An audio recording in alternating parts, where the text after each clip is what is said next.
Dijous 1er de juliol 2021. Carles Puigdemont, 1340 dies a l'exili. Clara Ponsati, 1340 dies a l'exili. Antoni Comín, 1340 dies a l'exili. Lluís Puig, 1340 dies a l'exili. Anne Gabriel, 1226 dies a l'exili. Marta Rovira, 1197 dies a l'exili.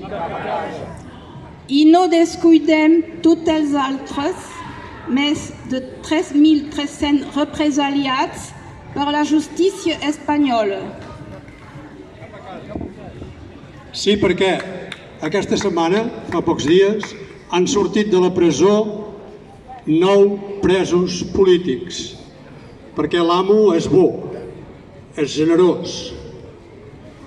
Curiosament, per casualitat, van sortir el mateix dia que el Consell d'Europa feia una declaració en sessió plenària dient que Espanya havia d'alliberar els presos polítics.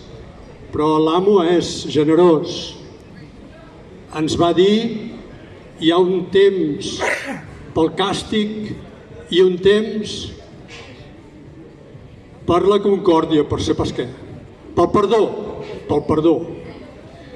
Curiosament, per casualitat, només toca 9 presos polítics.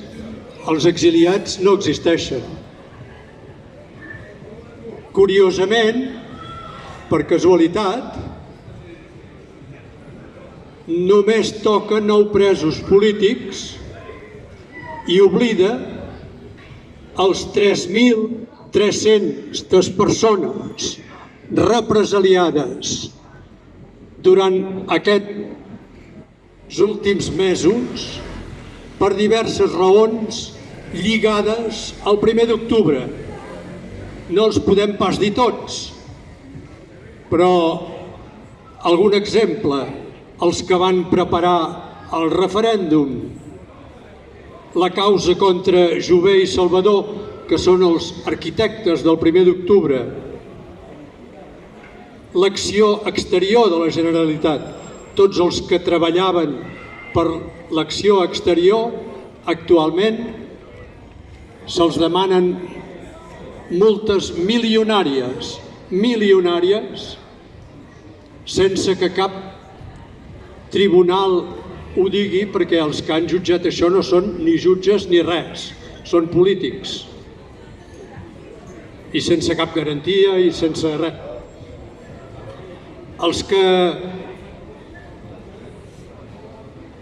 la desobediència del president Torra també l'estan jutjant. Els batlles que van donar suport al 1er d'octubre els estan jutjant. Els organitzadors del tsunami democràtic els estan jutjant. L'operació Volov els estan jutjant.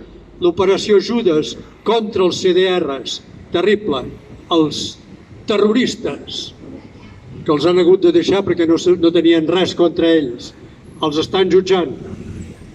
L'escorta de Puigdemont, els Mossos que van acompanyar el president a l'exili, els estan jutjant. En fi, que l'amo és generós i que ens perdona.